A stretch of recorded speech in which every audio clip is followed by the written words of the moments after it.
नमस्कार, मैं हूं दीपक चौरसिया। अंदर की बात में आपका स्वागत है। नरेंद्र मोदी को आज लोकसभा में किसने अंगद कह दिया? प्रधानमंत्री ने आज मनमोहन सरकार का कौन सा फैसला पलट दिया?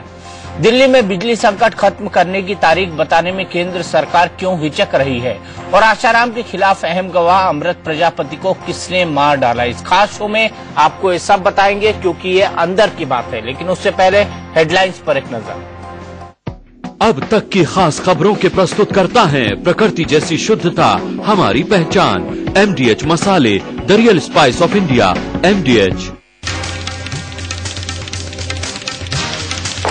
दिल्ली वालों को अभी 10 दिन और बिजली कटौती से नहीं मिलेगी राहत। ऊर्जा मंत्री पीयूष गोयल ने पिछली सरकार पर फोड़ा ठीकरा। केजरीवाल और कांग्रेस ने बीजेपी को घेरा।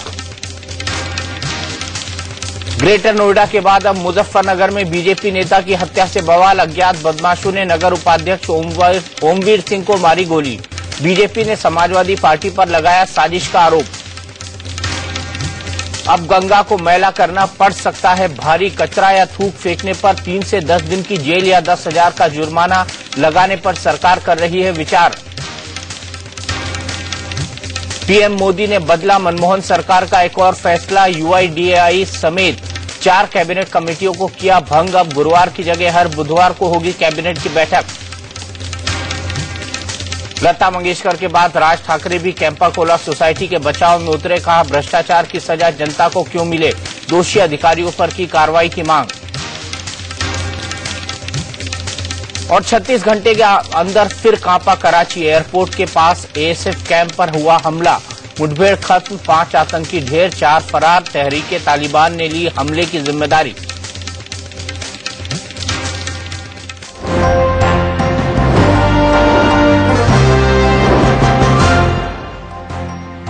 सरकार नई है तो रंग भी नया होना चाहिए और तेवर भी अलग होने चाहिए। इसी वजह से मोदी सरकार ने UPA 2 के कुछ और फैसलों को रद्द कर दिया। सरकार ने एक साथ कुल 4 कैबिनेट कमेटियों को भंग कर दिया। जो प्रीवियस गवर्नमेंट के जो अच्छे स्कीम थे, उसी स्कीम को आगे कुछ नाम लगाया या पीछे तो लगाकर उसको अपने मैनिफेस्टो में डाल के हमें ये करना है, वो करना है बोले। कांग्रेस भले ही मोदी सरकार के एजेंडे को मनमोहन सरकार की नकल बता रही हो, लेकिन मोदी सरकार ने जैसे ठान लिया है कि वो मनमोहन सरकार की हर एक चीज को बदल देंगे। प्रधानमंत्री नरेंद्र मोदी ने बड़ा फैसला लेते हुए UPA सरकार के दौरान बनाई गई 4 कैबिनेट कमेटी को भंग कर दिया है। भंग की गई कैबिनेट कमेटियों में सबसे पहला नाम है यूनिक आइडेंटिफिकेशन अथॉरिटी पर बनी कैबिनेट कमेटी। इसके साथ ही महंगाई, राष्ट्रीय आपदा प्रबंधन को भंग कर दिया है। भंग की गई कैबिनेट कमेटियों में सबसे पहला नाम है यूनिक आइडेंटिफिकेशन अथॉरिटी पर बनी कैबिनेट कमेटी। इसके साथ ही महंगाई, राष्ट्रीय आपदा प्रबंधन और विश्व व्यापार संगठन यानी WTO के मामले पर बनाई गई कैबिनेट कमेटियों को भी सरकार ने भंग कर दिया है। अगर वो मान लीजिए मंत्रिमंडल से चलाना चाहते हैं शासन, मंत्रियों के माध्यम से चलाना चाहते हैं विभागों को, तो ये तो प्रधानमंत्री का फैसला है। वो कमेटियों को चाहते हैं या नहीं चाहते हैं, ये उन पर है। तो इसलिए इस पर कोई आपत्ति करना इस समय उचित नहीं। माना जा रहा है कि प्रधानमंत्री ने ये कदम सरकार के फैसले लेने की प्रक्रिया को आसान बनाने के लिए उठाया है। लेकिन मोदी सरकार ने सिर्फ कैबिनेट कमेटियों को ही भंग नहीं किया, एक और अहम बदलाव का संकेत दिया है। सूत्रों के मुताबिक अब केंद्रीय कैबिनेट की बैठक गुरुवार को नहीं बल्कि बुधवार को होगी। इससे पहले सरकार ने सभी मंत्री समूह यानी EGOM और GOM को भंग कर दिया था। Rakesh Kumar Singh, Delhi, India news. अंदर की बात यह है कि मोदी सरकार अब दूसरे दौर के बड़े फैसले लेने में जुटी है। पहले दौर में उसने मंत्री समूहों को भंग किया था और अब ये फैसला लिया गया। अब ये साफ हो चुका है कि सरकार हर उस तामझाम को खत्म करना चाहती है जिसकी वजह से एक ही जिम्मेदारी 10 लोगों के कंधे पर हो। शायद इसे ही मोदी मिनिमम गवर्नमेंट और मैक्सिमम गवर्नेंस कहते हैं। लोकसभा में आज बीजेपी ने प्रधानमंत्री मोदी को अंगद बताया तो कांग्रेस ने बीजेपी को कौरव की सेना करार दिया। राष्ट्रपति के अभिभाषण पर सरकार के धन्यवाद प्रस्ताव पर पूरे दिन चर्चा हुई और इस बीच सरकार और विपक्षी दलों के बीच कई बार नोकझोंक की नौबत भी आई। हर हाले सूरत में ये ताबो तबा रखते हैं, उम्र जो भी हो खून जमा रखते हैं। इस दौर के अंगद है नरेंद्र मोदी, इस दौर के अंगद है नरेंद्र मोदी, हिलता ही नहीं पांव जहां रखते हैं और हम यहां रहने के लिए आए हैं, जाने के लिए मैं बहुत बहुत धन्यवाद महोदय। लोकसभा में राष्ट्रपति के अभिभाषण पर धन्यवाद प्रस्ताव रखने के साथ ही राजीव प्रताप रूडी ने प्रधानमंत्री मोदी का जमकर गुणगान किया। इससे बीजेपी ने अपने इरादे जता दिए, लेकिन प्रस्ताव पर चर्चा के दौरान कांग्रेस भी पलटवार में पीछे नहीं रही।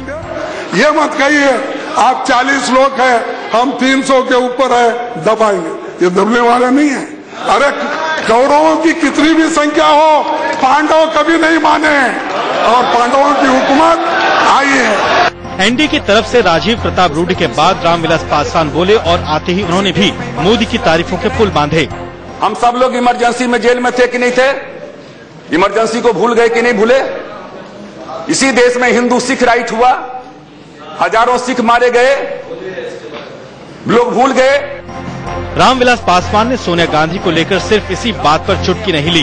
कांग्रेस की तरफ से उन पर चिराग पासवान का नाम लेकर वंशवाद का तंज कसा गया तो रामविलास ने तीखा पलटवार किया। एक दलित का बेटा चिराग को ले आता है तो आपको पेट में दर्द होता है, और सोनिया जी लाती है राहुल गांधी को तो दर्द नहीं होता है। एक मिनट, मुलायम सिंह जी लाएंगे तो आपको दर्द नहीं होता है। आप चुपचाप बैठिए। पासवान ने इसके बाद एक बार फिर कांग्रेस को आड़े हाथों लिया।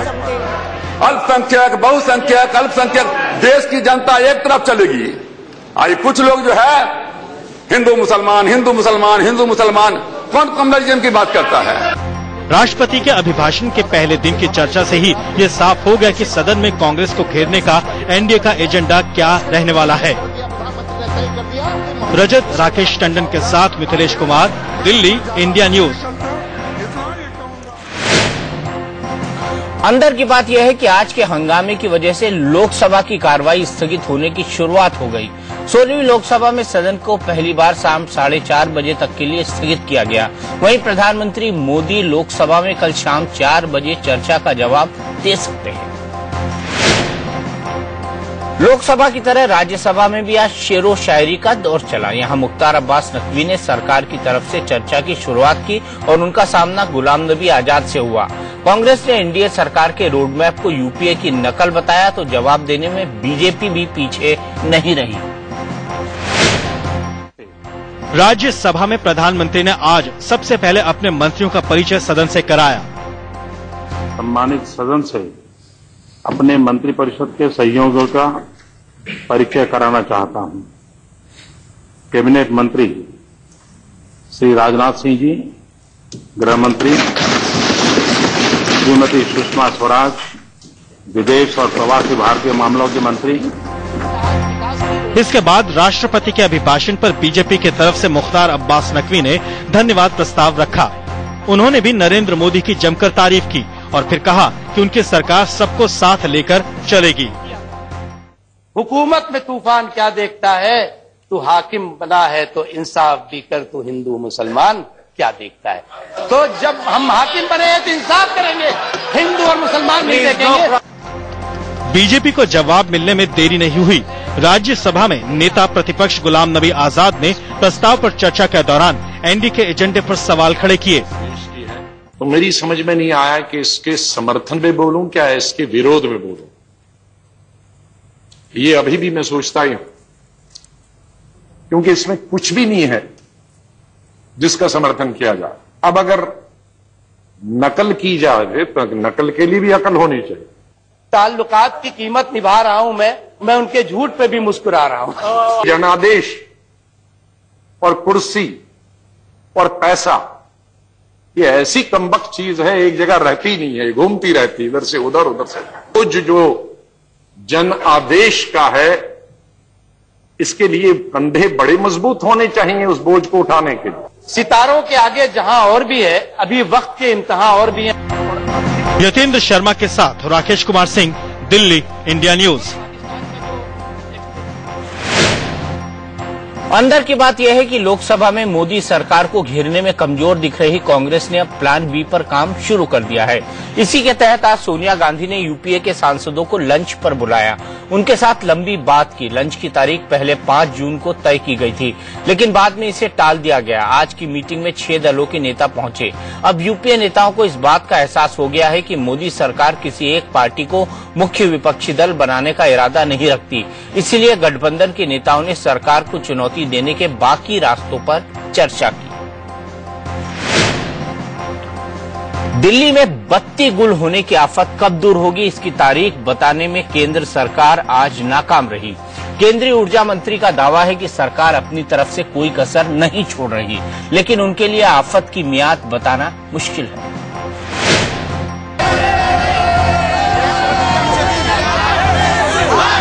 दिल्ली में बिजली कटौती से लोगों को फिलहाल कोई राहत नहीं मिलने वाली। हुआ बस इतना है कि इस मुश्किल का हल निकालने के लिए केंद्र सरकार पूरी तरह हरकत में आ गई है, लेकिन वो भी कोई पक्की तारीख बताने को तैयार नहीं कि किस दिन से राजधानी के लोगों की आफत दूर हो जाएगी। मैं जब तक तुरंत रिलीफ नहीं दूं और आज सपनों की बात जनता को करूं, तो मुझे लगता है आप ही मुझे कटघरे में खड़े। केंद्रीय ऊर्जा मंत्री पीयूष गोयल ने इस मुद्दे पर उपराज्यपाल नजीब जंग और बिजली कंपनियों के अधिकारियों के साथ इमरजेंसी बैठक की और इसके बाद इस आफत को दूर करने का एक्शन प्लान बताया। इसके तहत रात 8 बजे बिजली की सप्लाई सुधरेगी। दिल्ली को 300 से 400 मेगावाट अतिरिक्त बिजली दी जाएगी। बिजली का उत्पादन बढ़ाया जाएगा।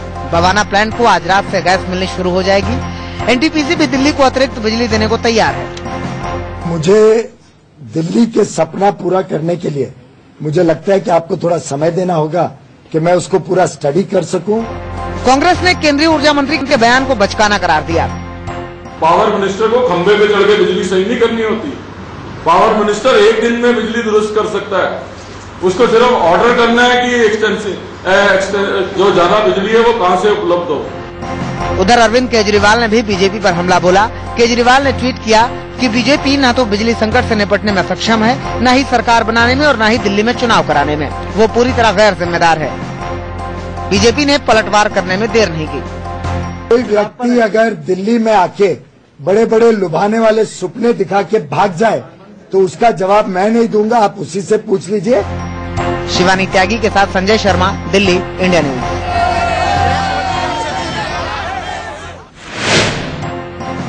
अंदर की बात यह है कि आज गृह मंत्री राजनाथ सिंह ने खुद राज्यपाल उपराज्यपाल नजीब जंग को फोन किया। उनसे साफ साफ कहा कि लोग बेहद मुश्किल में हैं, इसीलिए जिसकी कमान कसनी हो कसे, लेकिन नतीजे जल्द मिलने चाहिए। वो सरकार की ओर फजीहत नहीं चाहते।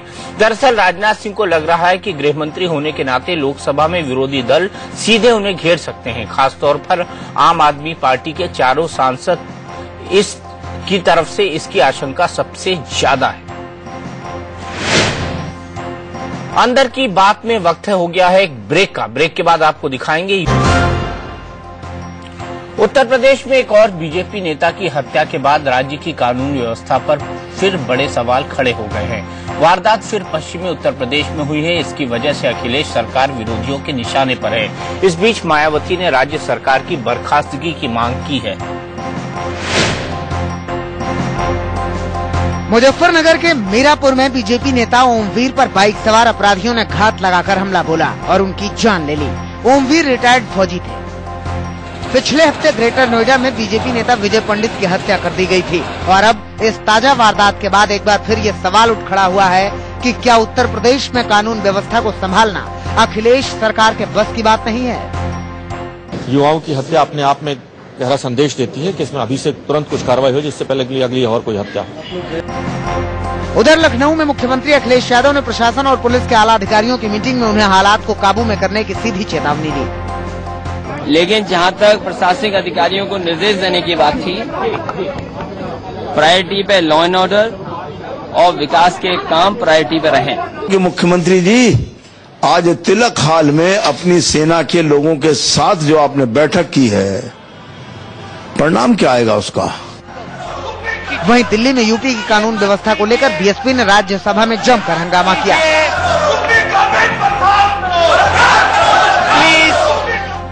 खुद मायावती ने बदायूं कांड पर अखिलेश सरकार की बर्खास्तगी की मांग की। संसद के अंदर मांग की है ना कि वहाँ की सरकार को बर्खास्त करके वहाँ पे प्रेसिडेंट रूल लगना चाहिए। इस बीच बदायूं कांड की सीबीआई जांच कराने की चिट्ठी सीबीआई दफ्तर पहुंच गई है और इस पर जल्द फैसला हो सकता है। लखनऊ से विपिन चौबे के साथ राकेश कुमार सिंह, दिल्ली, इंडिया न्यूज। अंदर की बात यह है कि उत्तर प्रदेश सरकार फिर नया बहाना खोजने में जुट गई है। आज राज्य के प्रमुख सचिव गृह दीपक सिंघल ने कहा कि वो बदायूं कांड पर जल्द ही नया खुलासा करेंगे, लेकिन इसी बीच मुजफ्फरनगर की घटना सामने आ गई, जिसके बाद वो चुप्पी साध गए।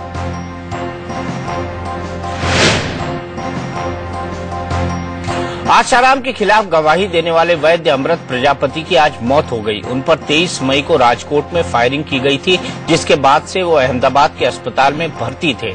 इसके बाद आसाराम और उनके बेटे के खिलाफ गवाही देने वाले लोग डर गए।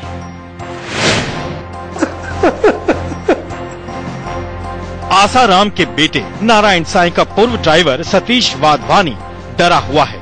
डरने की वजह है आसाराम के खिलाफ गवाही देने वाले वैद्य अमृत प्रजापति की मौत। 23 मई को अमृत प्रजापति पर 6 लोगों ने राजकोट में जानलेवा हमला किया था। आज अहमदाबाद के एक अस्पताल में अमृत प्रजापति ने दम तोड़ दिया। सतीश वाधवानी भी नारायण साईं के खिलाफ गवाही दे चुका है। उसे डर है कि आने वाले दिनों में उसे भी निशाना बनाया जा सकता है। अमृत प्रजापति और उनकी पत्नी सरोज ने जानलेवा हमले का आरोप आसाराम के 6 शिष्यों पर लगाया था। इन सभी पर अब 302 यानी हत्या का मामला दर्ज किया गया है। लेकिन हैरत की बात यह है कि गुजरात पुलिस 18 दिन बाद भी आरोपियों को नहीं पकड़ पाई है। अभी तो वो राजकोट पुलिस उसकी इन्वेस्टिगेशन कर रही है और जल्द से जल्द उसका जो कार्यवाही का अनुसंधान जो हुआ है वो पुलिस पूरी मेहनत से कार्यवाही तो करती रहती है सब केस में। कोर्ट में दी गई गवाही में अमृत प्रजापति ने आरोप लगाया था कि आसाराम के आश्रम में तमाम अनैतिक काम होते हैं। इस बीच जोधपुर सेशन कोर्ट में जहां आसाराम के खिलाफ नाबालिग से यौन शोषण मामले की सुनवाई चल रही है, वहां के गवाहों में भी डर बैठ गया है। बिल्कुल इस मामले के अंदर जो महत्वपूर्ण गवाह हैं उनकी सुरक्षा की नितांत आवश्यकता है और राजस्थान सरकार भी इस बारे में सचेत है। आसाराम जोधपुर सेंट्रल जेल में ही बंद हैं। इसी वजह से गवाहों में आशंका बढ़ती जा रही है। जोधपुर से ललित सिंह के साथ अहमदाबाद से अरविंद शर्मा, इंडिया न्यूज। अंदर की बात यह है कि जोधपुर में आसाराम के खिलाफ दर्ज मामले में कुल 58 गवाहों के बयान दर्ज होने हैं। अब तक महज 5 की गवाही हुई है। इस बीच प्रजापति की मौत के बाद ज्यादातर गवाह पुलिस से सुरक्षा मांग रहे हैं। हिमाचल के मंडी में छात्रों के डूबने के हादसे के बाद अब तक तलाशी अभियान जारी है, लेकिन आज बस एक ही शव निकाला जा सका। चौंकाने वाली बात यह है कि इतनी बड़ी घटना के बाद भी राज्य सरकार ने अब तक कोई सबक नहीं लिया है। सर्च ऑपरेशन जारी है। आज एक शव और मिला है, लेकिन व्यास नदी में बह गए 24 छात्रों में 19 का अब तक कोई पता नहीं है। परिजन सरकार पर लापरवाही का आरोप लगा रहे हैं। मैनेजमेंट और ये लोकल गवर्नमेंट मैनेजमेंट पहली गलती है। बाद में ये हर जगह टूरिस्ट प्लेस रहता है, उधर गार्ड नहीं है, साइन बोर्ड्स नहीं, डेंजर बोर्ड्स नहीं है। इस बीच लापता छात्रों की तलाश के लिए अभियान जारी है। एक सैलाब उस तरफ से आता है, लारजी डैम के गेट खोले जाते हैं और वो सैलाब उन 24 की 24 मासूम जिंदगियों को अपने साथ बहाकर लेकर चला जाता है। बड़े बड़े पत्थर, ब्यास के इस फ्लो की बात करें, फिलहाल एनडीआरएफ और पैरामिलिट्री फोर्सेस के द्वारा जो सर्च ऑपरेशन चलाया गया है उसके तहत इसका पानी जो है वो कम है। हंगोई माता मंदिर के नजदीक थलौट इलाके से लेकर पंडोर डैम तक आईटीबीपी, पैरामिलिट्री फोर्स और एनडीआरएफ के दल खोजबीन में जुटे हैं। टीम्स हमारी जो रोप्स की मदद से हर बोल्डर्स को चेक कर रही है और जहां पे भी थोड़ा बहुत भी पॉसिबिलिटीज है नदी के अंदर घुस के हम कोशिश करें कि बॉडी को जल्दी से जल्दी लोकेट किया जाए। जो अंदर की बात यह है कि धीरे धीरे इस हादसे को लेकर जो खुलासे हो रहे हैं उससे राज्य सरकार दबाव में दिख रही है।